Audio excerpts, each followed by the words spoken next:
Hello, everybody, and thank you for tuning in to the Liberty Report. Daniel, good to have you with us today. How are you doing? Good morning, Dr. Paul. How are you? I'm doing fine. Yeah, all right. And we're ready and raring to go. That's right. You know, before we start, because we want to talk about what's going on with coronavirus, you know, complications, and now they're talking about, watches more like crazy and having these special passports, and the airlines are for it. But before we do that, there's an executive order coming up, and it's been on again, off again. There's been a battle for a long time, and it's not an easy solution for the problem I think the government created. You know, is how do you rein in the power of the social media, because it's not free market capitalism where they get this power. They happen to be in the pocket of the government. I see them as partners, and they provide a lot of services for them, and they have some immunity too, so they have to be reined in. But as soon as you rein it in, then the people who are meticulous, and we look at it this way too, is can they do that without violating the freedom of speech rules of other people? So I don't think there is an easy answer. So I think we should keep an eye on that and maybe talk about it later on. But today we understand that there's going to be an executive order. Yeah, Trump is expected. He said he'll sign an executive order today. There have been some leaked versions of it that talk about how he's going to urge the FCC to re-examine this Section 230 of the 96 Telecommunications Act, which grants immunity to companies like Twitter and Facebook, recognizing them as carriers rather than publishers, and therefore not legally liable for what is put on their platforms. But of course, there is the issue of censorship, and I think that's what Trump's trying to address. There's no easy way out. We're going to try to find some solutions. Hopefully we'll do a show next week. But you know, Trump is partly right. They are acting as censors. They are acting as publishers. The problem is he seems just angry that they're doing it that hurts him. They're slapping labels on his tweets rather than a sort of a broad problem of, as you say, they're too closely tied with government in itself. So it seems to me like we should have separation of state and the media community. And the completely. Internet, Exactly. But there's too much collusion going on already. Anyway, you and I talked about this a little bit and looked at it on Zero Hedge, because it's the ongoing scenario of the complications from the overreaction to the coronavirus. But this headline that Zero Hedge has is, your, quote, immunity passport, close quote, future begins to materialize as airlines call for digital ID tracking. Can you believe this? Yes, we can. It's been talked about. We've talked about it a little bit, but now the airlines want it.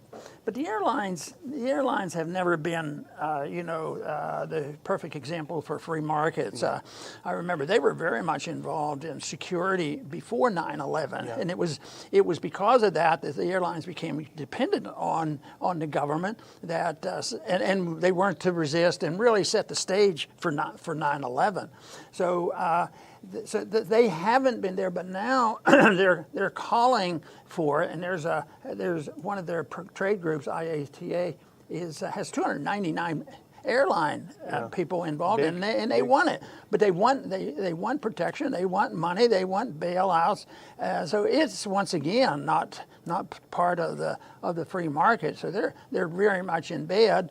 And, even down to manufacturing. Think of when you get mixed up in airlines and building military aircraft, hauling military around, hauling whatever. I mean, I imagine the airlines, even when they're hauling people around, they're hauling a lot of stuff around for government.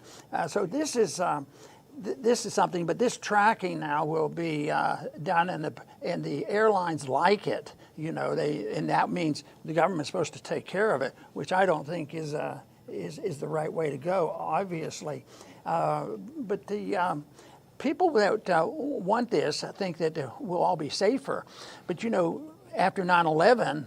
The obsession was with terrorism, and they, instead of pointing out, as I tried my best to do, is point out what's the responsibility of the airline to provide the protection, not the government, because it will get bureaucratic. And it turned out there has not been one example. I don't think we'll ever see they take over planes like this are terrorists, and yet look at what we lost.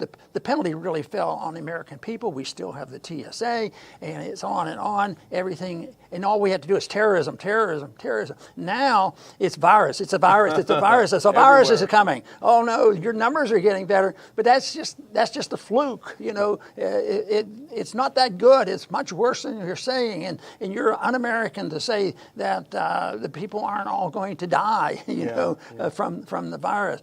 So, but this is, so now they're inviting one more thing, and I can guarantee you, and it probably won't take much to convince you, that what they do will not go away for a long, long time. It'll be a permanent thing, just like what are the odds of getting rid of the TSA? 0. What are the odds that the TA will become more ruthless, more independent, and more ornery? And you put this together, you know, with the TSA, the trouble with the airlines, and then this thing, for some reason it looks like they want to totally destroy aircraft transportation. And I don't know. I don't have much desire to make any trips right now. I'd have to see some improvements.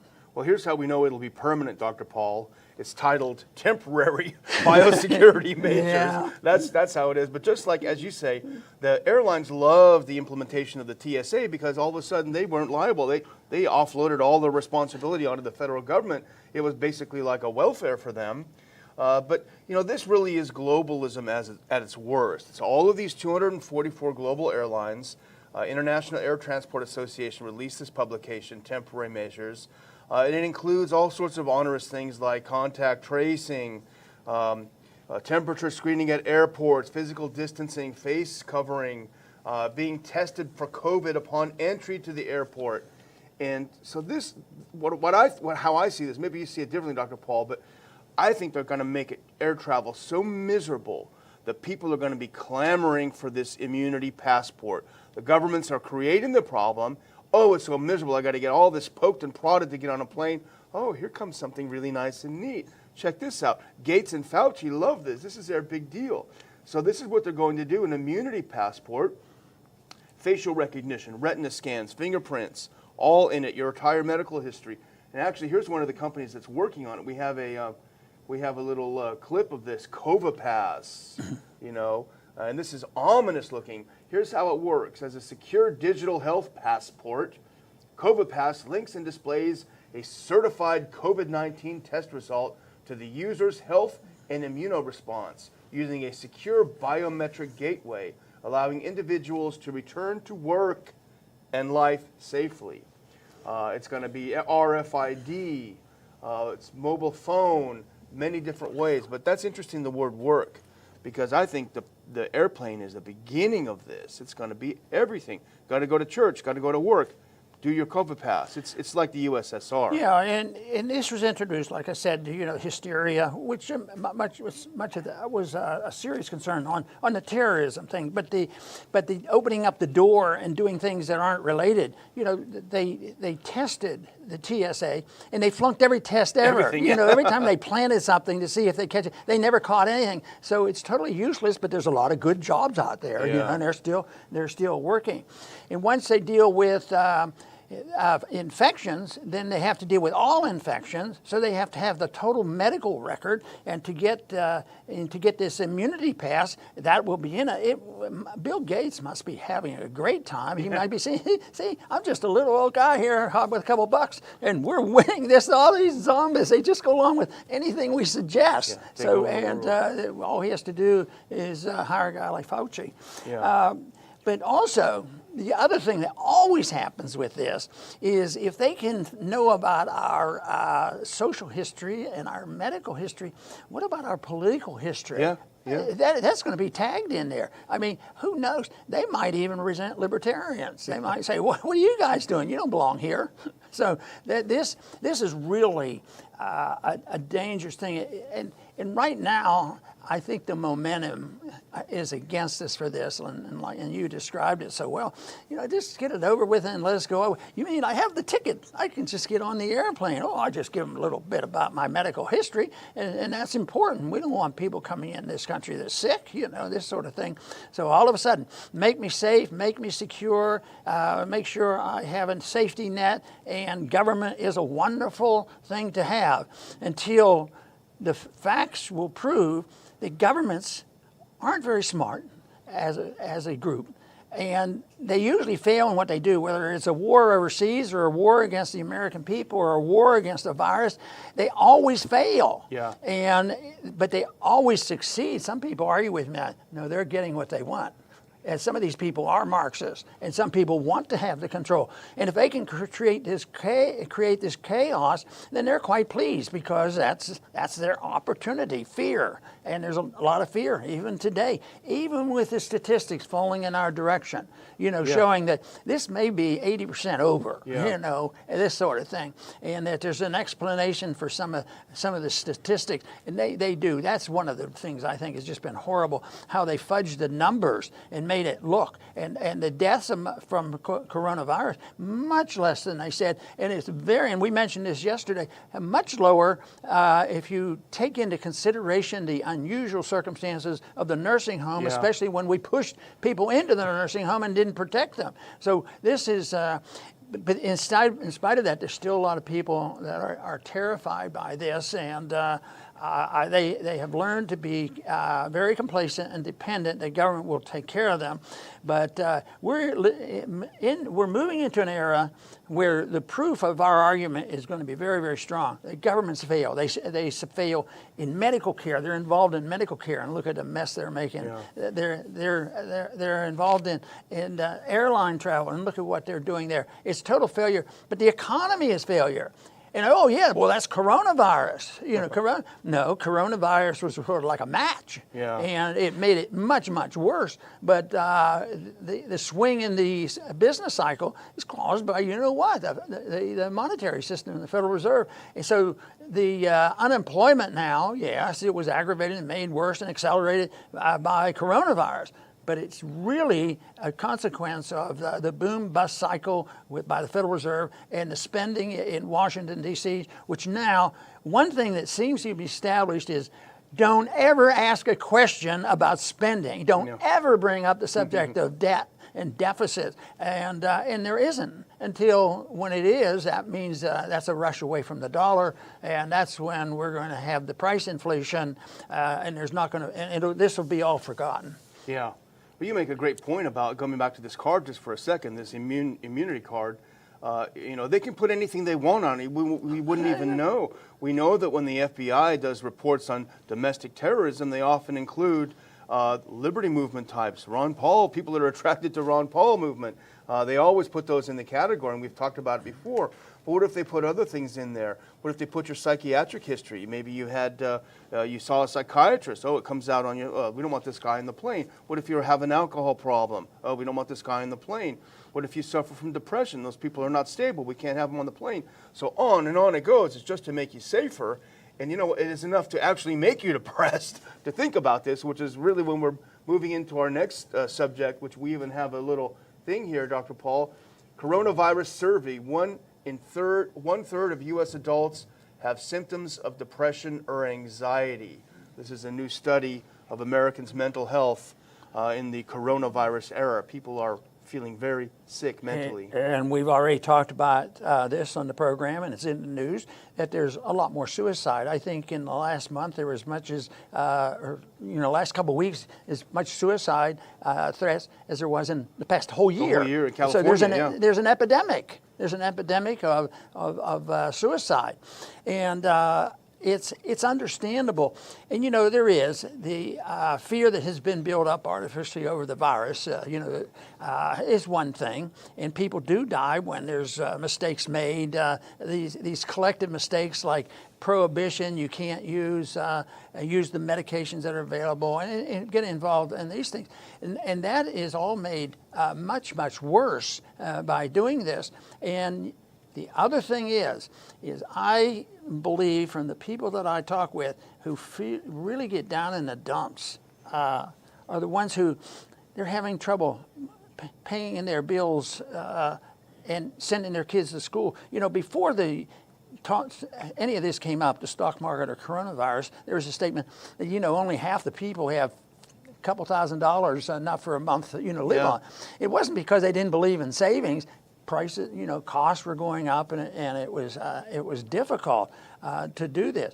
But now these same people that didn't have much to start, yes, things have been tided over with a couple checks from the government, but they're either some lost their jobs or will lose their jobs, and they're frightened and a historic increase in unemployment. Yeah. I tell you what, if you have any sense of self-responsibility, you're going to be just miserable. You're going to be anxious and depressed over this. So the atmosphere here is not the natural fact that we live in a country where there's a lot of natural anxiety and depression. But some of this stuff happened in the Soviet Union too. Yeah. They had a lot of psychiatric diseases and alcoholism and everything else. And we're opioids and it's sort of thing, part of this atmosphere. And I put a lot of blame on the association between people who are supposed to be free and the obsession of the power, the people who want power in Washington, the authoritarians, because they love this type of atmosphere. Because what we're talking about, they're getting more authority. So they're going to probably, now there's a crisis now with too much anxiety and depression. Well, we need to do something about that, but they won't correct the problem. Yeah, and it's, you know, the mainstream media, and I looked at several articles about this. It was a survey of 40,000 Americans done in mid-May. 34.4 reported depression and anxiety. In some states, it was actually over 40%. Ironically, or not ironically at all, that these were the heaviest lockdown states that had the worst depression. But, you know, of course, the mainstream media blames it on the virus. Oh, fear of the virus. That's what's got everyone upset and depressed.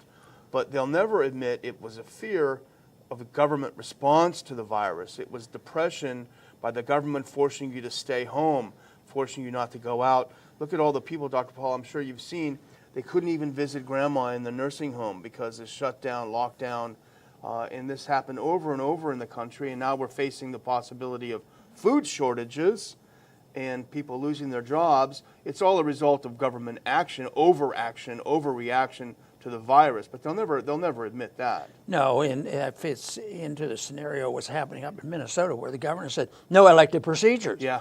Well, sometimes an elective procedure, they labeled it that. Now, the individual that did that, they were recognizing that it was a mistake, and they admitted it was a mistake, and we misused the word elective. We should have never used that because it sounded like it was unnecessary. Turns out that a lot of that was necessary, and now the consequences are there. People are suffering the fact that they got 2 to 3, 4 months, and I personally know people like that. They got way behind on their cancer follows up, cancer testing, getting their x-rays done, and at the same time, the hospital beds became empty. You know, the big medical center, Mayo Clinic in Minnesota, they had to lay off a lot of people. So their wages went down. This is unbelievable. $1.4 billion of decrease in wages because of this overreaction. And it's all the consequence. You know, it makes me think about what Mises would argue. He says, when you do something, he didn't use these words, something stupid, and you shouldn't do it, it's going to take 2 or 3 more things to correct it. So instead of it, and it doesn't solve the problem, so you just add on to more problems. That's typically what happened. Then they started rationing things, and more people got sick. Oh, well, we need to send them more money, and it just goes on and on. They have no trust, no understanding about what liberty is all about, and therefore they more or less have given up on it. But it's incessant. When I watch a television, as part of it's my responsibility to watch, how many times do you hear, well, we do this, whether it's in foreign policy or this type of thing, we have to make people free and healthy. We have to take care of people. That is our responsibility. Make people safe. And I don't think the founders emphasized that in their debate with the colonists. Yeah. They wanted to just turn people loose, the colonists loose, and let them be alone, let them take care of their own problem. But that's not the case. And it's just this dependency. And then you come up with a crisis which is totally magnified. No wonder people are depressed. Yeah. I get a little down when I just see another recommendation, another government spending. Spending doesn't happen. That's enough. We're the ones who ought to be depressed. Yeah. But I use that to energize myself. I have to work harder. Work harder. And we actually, even for this last segment, we have a little segment here. And the reason why it's worth putting up really is the subtitle, if we have that next one. Health Department admits that Walz's order, this is Tim Walz, the governor of Minnesota, prevented, quote, really important surgeries. Here's the health commissioner. She said if she could turn back time, she'd change the wording of his order that prevented really important surgeries. Dr. Paul, we have on our site today an article by our friend Stuart Jones. He's a state rep in South Carolina. And he writes about, it's a powerful piece, it's worth looking at. He writes about a constituent who called him in tears and in panic. His wife was dying. She's on an IV drip. She desperately needs medical care. And the hospital won't take her because they had to clear the way for the corona patients that never showed up. So this has happened across the country. As you say, we know people very close that it's affected. And here we have Tim Walz kicking people out of the hospital. Executive Order 20/09, which caused a lot of serious surgeries to be canceled. The word elective is misinterpreted and misunderstood. But this happened across the country. And I don't know if you saw this, Dr. Paul, but Cuomo in New York might be in some hot water because he got some big campaign donations from these retirement homes right before he gave them immunity for killing all the people. So there's a lot that's still going to come out in the wash on this. There you go. This whole issue of fear, I think, is the big thing. Beef up the fear, scare the people, and the people will, go along with this. And even what we talk about here makes people nervous. Look, this is a lot of bad things that we've talked about here, but we're pointing them out. Actually, some they're just getting ready to do. And I think over the years that we've worked together, we've generally talked about things that we're anticipating, whether it's trying to keep people in the country to support going to a war or doing these kind of things and stop the TSA and all these things. We try to. So yes, a lot of this is negative in the sense that you don't feel good. Oh boy, they're just talking about all the problems. It is true. But we also talk about the important answer to this. And it isn't in founding government. People have to assume responsibility for themselves. And to me, the other reason to be optimistic is the evidence is out there, the proof that they are total failures in what they're doing in foreign policy, monetary policy, and how to take care of a virus, which was very dangerous, turning it over to government bureaucrats and forgetting about the association of medicine and health between doctor and patient. What happened to the doctor-patient relationship? We have to go through Gauci and Bill Gates in order to get the medications we need, and they empty the hospitals instead of taking care of them. Why do we put up with this stuff? And fortunately, though, we are seeing now, even in our own little hometown here, people going out and say enough is enough. We want to take our kids to the park. Holy man. So this is good. The answers are there. I am a very, very strong optimist that if we endorse the principles of liberty, our problems will go away. And the principles of liberty are not complex. Just leave us alone. And the incentives will build. You mean I have to go to work today? Yeah. No, I'm going to wait for my check. No, the incentive is assuming responsibility, and there would be a lot more prosperity. There would be no inflation. Everybody would have to take a job. And they would, because they wouldn't be getting a check. So, and then there'd be, and American people are very charitable. There would be more charity, there'd be more money in their pockets instead of sending it to the government. So there's so many arguments on the benefit of liberty. And the one that I like the best is bringing people together, liberals, conservatives, moderates, and libertarians, to bring people together on the things that they agree with, because most people want to do their thing. They want their own things to do, so and it's their own lives. If we could just let people see that it's a principle, that's your life, you own it, and you ought to be able to control it. Yeah, that's exactly it, And And you did touch on one thing that I wouldn't mind closing out on, if that's okay, and it's something interesting that happened. But first, I want to do something that's kind of funny. If we can put up the next clip, Dr. Paul, because we need a laugh after this kind of depressing show. But this is a tweet that someone put out, Nick Rizzuto. New York City is allowing you to hang out at the beaches, but not swim. California is allowing you to swim, but not hang out at the beaches. Both claim science is guiding their policies. I thought that was kind of a good one. But we did have a little action here. There's a group that's formed in Brazoria County. They're called the Park Patriots, and they're going around to these parks that are closed down. We talked about it last week, and they're taking down the tape, and they're challenging the officials. What is the law? What is the basis for you closing this park? We have a couple of pictures because right after we did our show yesterday, I went out to Angleton where they had a little demonstration. If we could start putting, there's a couple of them. Here's how they started. They took down this horrible orange tape, this orange fencing, and then they let their kids play. Let's go to the next one. Here's where it belongs, right there in the trash, Dr. Paul. So the kids went out there. Let's go to the next one. They were breaking through the caution tape on the swings, having a good time. And then the next one. And then guess what happened? It's the same thing that happened in Lake Jackson last week. The city workers called the police. The people who have their salaries paid by us residents called the police on these kids, on these parents.